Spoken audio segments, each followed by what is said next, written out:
See, Allah created us to be tested. الذي خلق الموت والحياة ليبلوكم أيكم أحسن عملا. Allah has created death and life for you to be tested, which among you is best in deeds. So life is a test, and part of your test is where you find it hardest. There are people who find no problem in lowering their gaze. So their test is not in that. Their test is something else. Maybe in refraining from taking what is not theirs, from consuming haram money.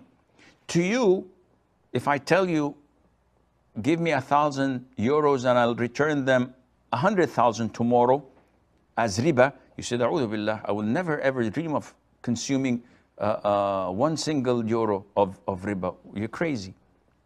But if I tell you to lower your gaze, you say, oh, this is the most difficult thing in life.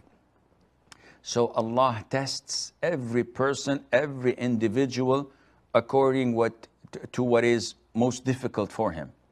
For you, this is a difficult task. And this is how shaitan works. Satan is not in a rush.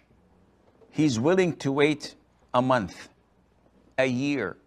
He's willing to wait 5 years until you are marinated and ready to be served.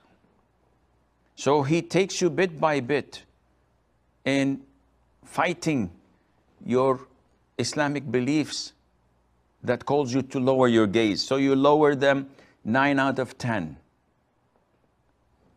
Few weeks later, 8 out of 10.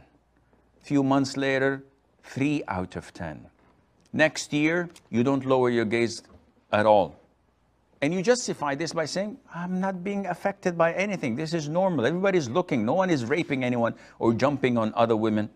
And this is what shaitan is doing, step by step.